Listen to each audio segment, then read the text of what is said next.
For our next segment, we're going to combine a bunch of the themes that we have highlighted on None of the Above, and I'm really excited because I think at the end of this segment, not only will you have been educated, but this is an issue you're really going to be able to get your teeth into. As you know, we talk a lot about incumbency protection, the things that allow the people that are already elected to stay in office. We've done some segments on campaign finance, and today's interview is going to touch on campaign finance. We're always looking for solutions, and today we're going to hit on some really neat solutions, or at least one really neat solution in the campaign finance arena. And two other themes that we talk about is getting involved. You're going to find today a group of very involved citizens who are very focused on their issue. And one of the last themes we hit on is how you could become a citizens lobbyist, how you can step up and how you can help solve problems. So we're going to tie all that together in one very interesting theme. Our guest is Todd Jagger, who is the Western States Coordinator for an entity called PAC. We were talking before the show, this is not an entity that's going to save the wolves, although our show in Colorado, maybe we should do a segment on how to save the wolves. But PAC is a very creative organization that has stepped up, and they've created their own wolf-like footprint in the arena of campaign finance reform. So with that, let me introduce our guest, and we'll move on with the show. Again, Todd Jagger from the Western States Coordinator of PAC. Welcome to the show.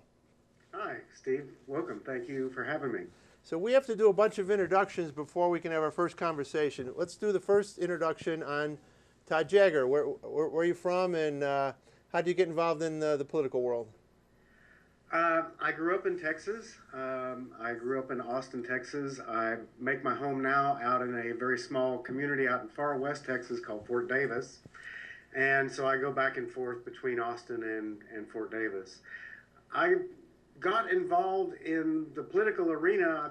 I've always been politically aware, but never really politically involved until I started looking at all the things that I felt were wrong in the world and in our country.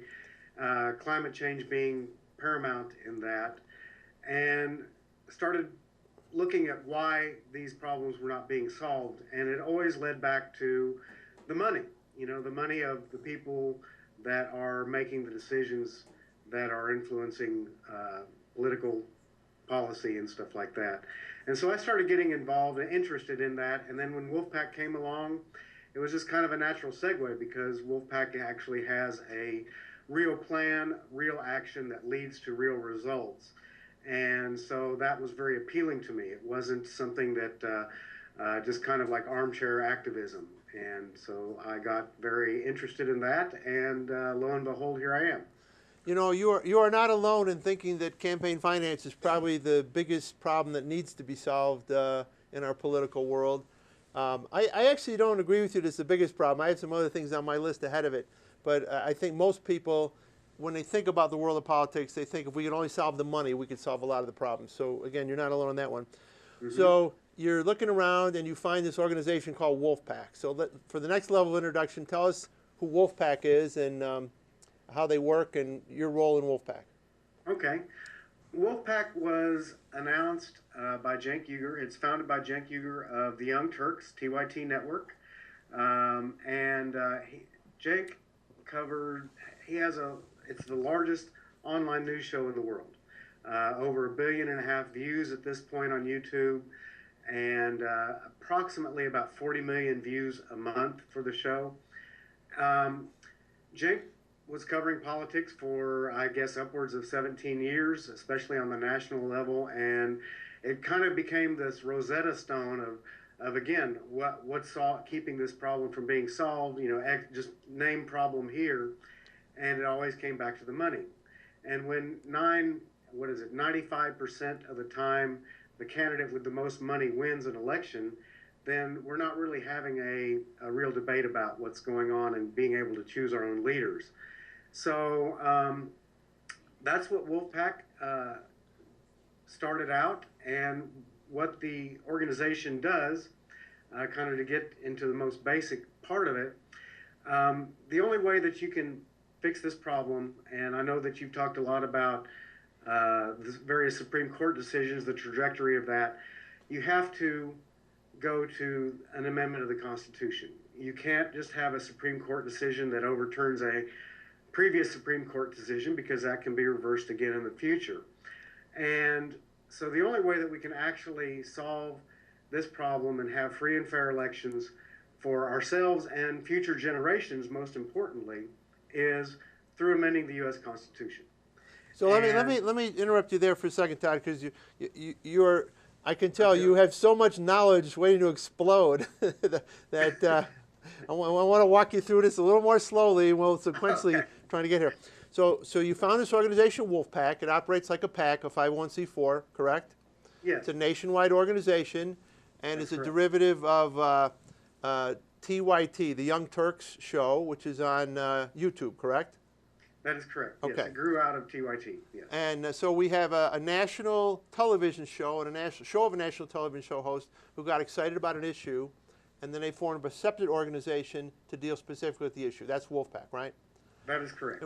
And one thing I like about this issue, not only do we talk about getting involved, citizens lobbying, TYT, which stands for the Young Turks, and one thing you hear a lot about is the millennials as a generation. So another thing I like about this issue is he's bringing the millennials into the political world, and he's found an issue to get the millennials excited about. Now, you and I are millennials at heart, but what's nice to know about this is this issue is trying to reach out and bring that generation to the table, among other things, right? That's exactly right, and that's one of the most exciting things about this is that when we go talk to legislators and when we have organizational meetups and stuff like that, I'm usually the oldest guy there. So it's really exciting to see that. And in fact, in California recently, when the committee hearing on the resolution out there, the chairman of the committee looked around and saw all these young people and just asked, so how many of y'all have never been politically active before doing something like this? And about 95% of them raised their hands. And that's pretty impressive. That's awesome. Yeah, my tip of the hat to you, just if I know you're going to get something accomplished, you got a great goal, but just the fact that you're bringing this younger generation to the table is just a wonderful thing. All right, so sequentially here, I'm trying to walk you through a little slowly. I know we have only a certain amount of time. We'll get there. You're excited about, you're not excited about, you're concerned about campaign finance, and all of a sudden the Citizens United issue is in front of you. Now, we have talked about Citizens United a bit on the show, but some of the viewers haven't seen that segment, and I want you to elaborate a little. What is there about Citizens United in particular and campaign finance that really kind of got your goat, so to speak, that got you going on this? Well, as you know, and I did watch that segment myself, there's been a fairly long and sustained trajectory of Supreme Court rulings that have systematically chipped away at the average person's rights, especially as regarding campaign finance and the ability to participate properly in our electoral process, and ascension of corporate and the wealthy elite rights in those arenas. And a lot of people say that Citizens United, that the horse was dead and Citizens United just shot a dead horse. Because, you know, we have other decisions such as, you know, Bilotti and Speech Now and these other Supreme Court decisions. But Citizens United was really the one that brought this issue to the forefront of the American consciousness in a way that hadn't before. And that basically was that unlimited amounts of money could be spent to influence elections as long as there was, quote unquote, not coordination between the entities, and that corporations, because of previous decisions, actually benefited from that Citizens United decision. And then, of course, just recently we had McCutcheon, which removed the aggregate limits for direct contributions to candidates by either corporations or individuals. It left the individual limit for per candidate, but not the aggregate, nationwide one. But what I felt was, and just to back up a little bit, I think that I'm not a betting man, but I would be willing to put money that within a year or so, we're going to see that the individual contribution limits knocked down as well. But the thing that really bothers me about the McCutcheon decision was that in the majority opinion, Justice Roberts says that corruption is basically just, I'm paraphrasing, but it's a pretty succinct paraphrase, that corruption is only quid pro quo corruption. That doing a favor, having increased access and increased affinity towards people that give you money for your campaign, he said in the decision, is both expected and customary. And that's just ridiculous. I mean, if you don't think that giving somebody $10 million affects, if that's not corruption, I don't know what it is. And so that's the real problem, is they're just kind of narrowly defining the corruption issue as quid pro quo only, and they're saying that giving massive amounts of money to candidates doesn't even have the appearance of corruption. So, yeah. Now again, they're making these statements about corruption or not corruption, but the overriding balance of the decisions is based upon free speech. That they're essentially tying campaign contributions to free speech and saying this constitutional as a function of free speech. Correct? Yeah, and that's what they're saying. I think that that's a patently ridiculous interpretation of the First Amendment, equating the ability to bribe our elected officials through campaign contributions and influencing electoral politics, equating that with the right of somebody to express an opinion, is really an insult to the First Amendment and the framers. And obviously a lot of people agree with you and think this has to be fixed. But the reason I bring up free speech is because the court has linked this to free speech, which is a constitutional freedom. In order to fix this problem, you had no choice but to amend the Constitution. That's correct. If you don't amend the Constitution, then the court will probably continue to find that free speech overweights the other interests of the process. So that's where PAC comes in now, right? You've set out to amend the Constitution of the United States. That is correct. And let me just say, we have a right to free speech. We also have a right to self-governance, right? And so those two rights, which are inalienable rights, the Constitution does not grant rights. It simply protects the rights that we already have as citizens of the United States. So the citizens of the United States have a right to self-governance, and that means the right to choose our own leaders, to write our own laws. But that's not what's happening right now. What the Supreme Court has done is said that this very skewed and God, I'm trying to think of the word I wanted to say, misguided interpretation of what they're saying free speech is usurping the rights of self-governance. So we have to balance those rights, and there's no reason why we can't do that, obviously.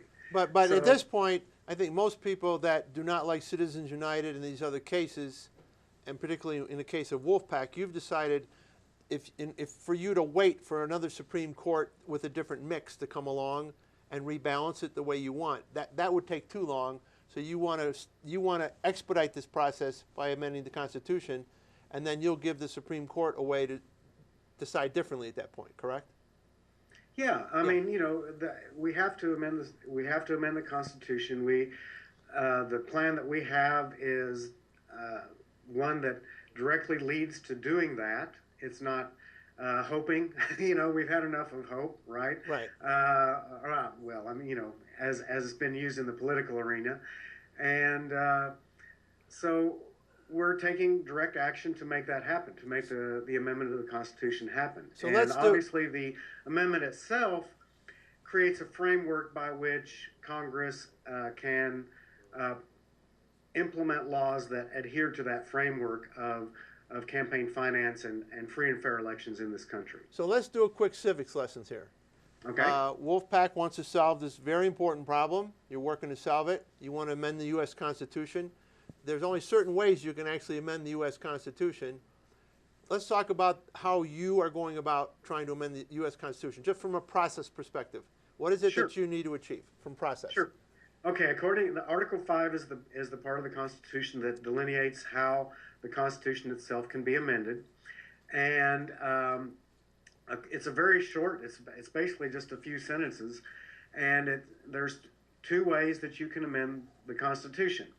One of which 2/3 of Congress can propose and pass a amendment to be submitted for ratification by the states, or 2/3 of the states, Congress, 2/3 of Congress can pass, propose an amendment, or 2/3 of the states can pass resolutions calling for a national convention to propose an amendment. And we're pretty sure that the members of Congress right now are not going to vote to change campaign finance because it's working just the way they like it, right? So that leaves you with having to go to the state level.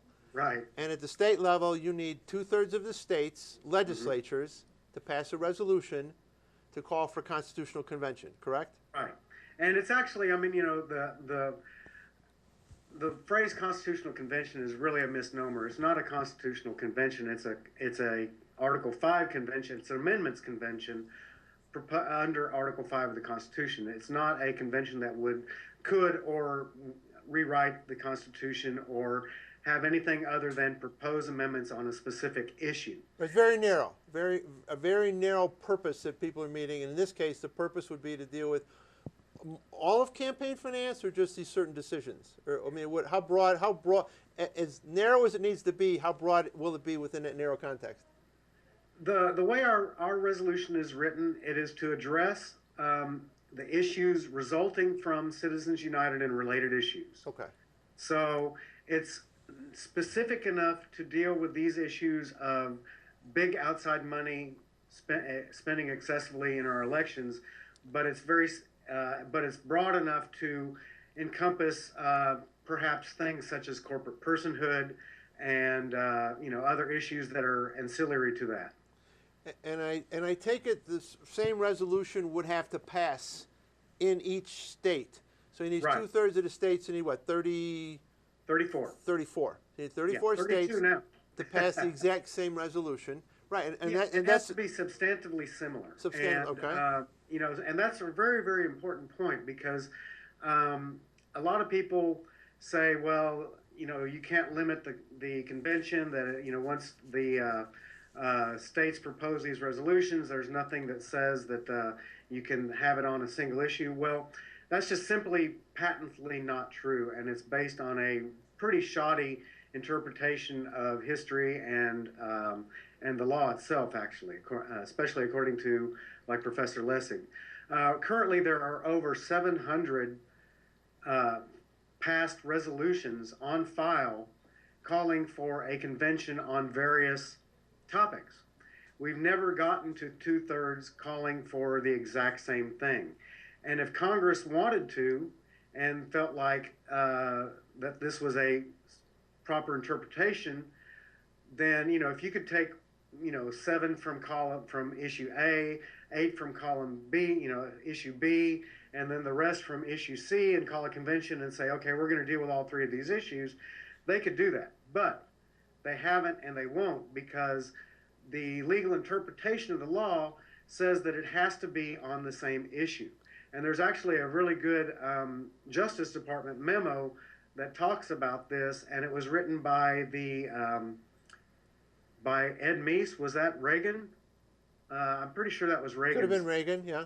Yeah. Attorney General. So it was Reagan's Justice Department that came up with this memo that basically interprets it. And then Congress also has been doing some research on this. They know that this is coming at some point. So they're definitely preparing for what the history, the law, and how this should be interpreted to call the convention. But to succinctly say, yes, it has to be the same resolution, substantively similar, calling for this on the same issue in order to trigger the convention. We just haven't gotten there yet. All right, so you have your wolf pack, right? And if you think about the symbolism here, wolves work really well as a pack. They're a family, right? Exactly. That's part of the idea. But now you have your little wolf cubs all over the country, and you've already passed this resolution in 2 states, correct? That is right. Vermont was the first state, and that was just in May, and it was a sweeping bipartisan victory there. Some of the best, people say that this is they want to categorize it as a left issue. It's not a left or right issue. This is an American issue, and Vermont really proved that. Some of the best floor speeches on there were given by Republicans. One that was very moving was, oh, I can't remember her name right off the top of my head, but she'd lost her son in Fallujah defending their elections there in Iraq. And she said, you know, I lost my son so that Iraq could have free and fair elections, and we should have the ability to have that here in the United States too. And it was an incredibly moving speech. So yes, we passed it in Vermont, and then just last week, actually, it was passed in California. So we have right coast, you know, the little tiny, very independent state of Vermont, and then we have the left coast with the biggest state in the country, California, and they both say that we need to fix this problem and have free and fair elections, and this is the way that we do it. You know, when I was doing my research for the show, I went to watch a Young Turk episode, and lo and behold, it was the one where you were featured and being interviewed on there. And then they did snippets from California. I think it was in California where the state senator who called us for a vote basically dared anyone to vote no.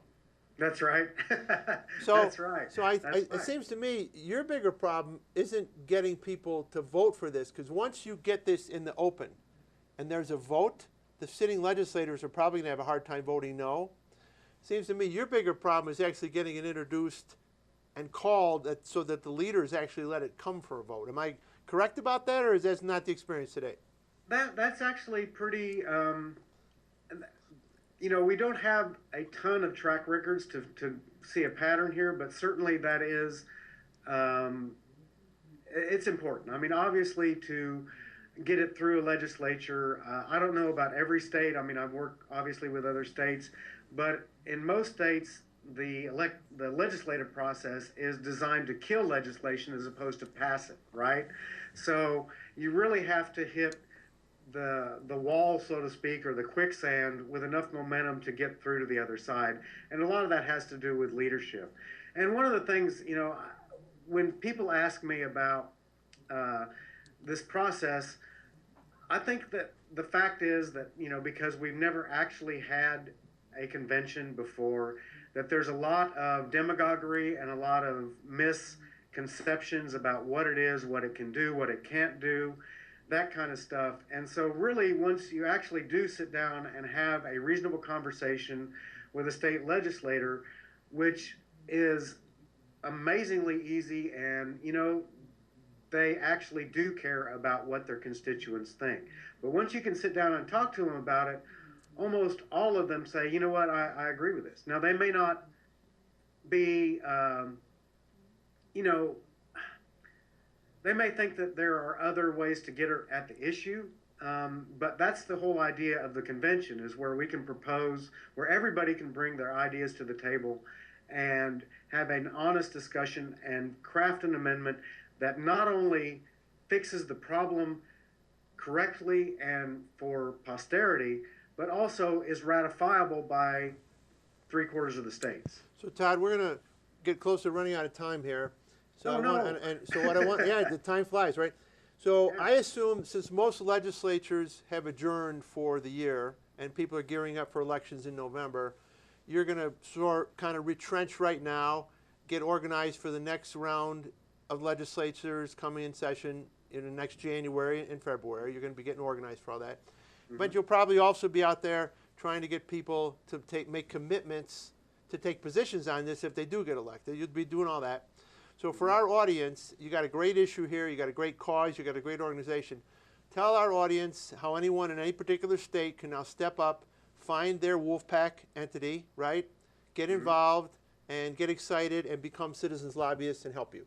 I'm going to try and do all that in 2 minutes. How's that? Okay.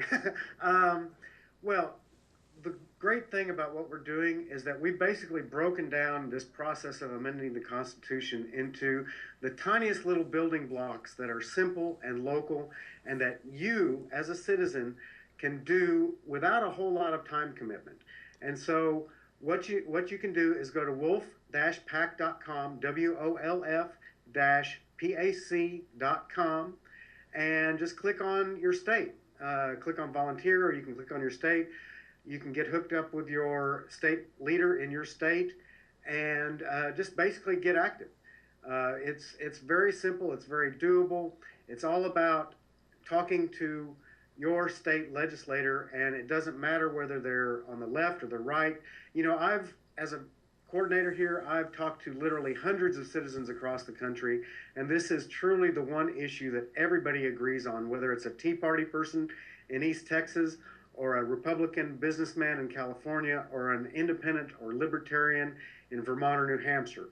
So they want to have that conversation. Your state legislators are incredibly accessible, and you can talk to them about this, and they want to hear from you. I had one senator in the panhandle of Texas tell me, you know what?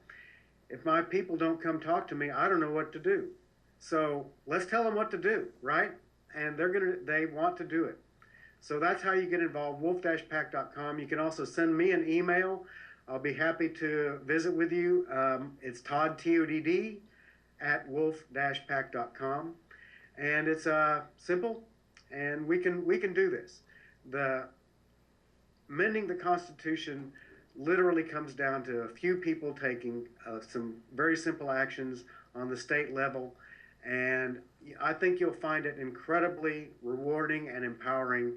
As Allison, our director in California, said, it feels great to take the power back, and that's what we're doing. You know, Todd, and thank you so much. You're a great gentleman. You got a great cause. You got a great issue here. I wish you well. One of the things we talked about in one of our very first segments on citizen lobbyists is that when you meet your legislator, they have to feel your passion and your enthusiasm. And Todd, I can't imagine that there's a legislator alive that will not feel your passion and your enthusiasm when you're in the room with them and you're bringing these millennials in, and when they see these millennials and they feel some passion and enthusiasm coming from them, I think you're well on your way to victory. So thank you for being with us today, and congratulations on what you're doing. Thank you, Stephen, and it's a real pleasure, and we'll come back with the next step. Let's get Colorado on the board. We have a great team in Colorado, by the way. Awesome. Thank you again. All right. Take care. Bye-bye.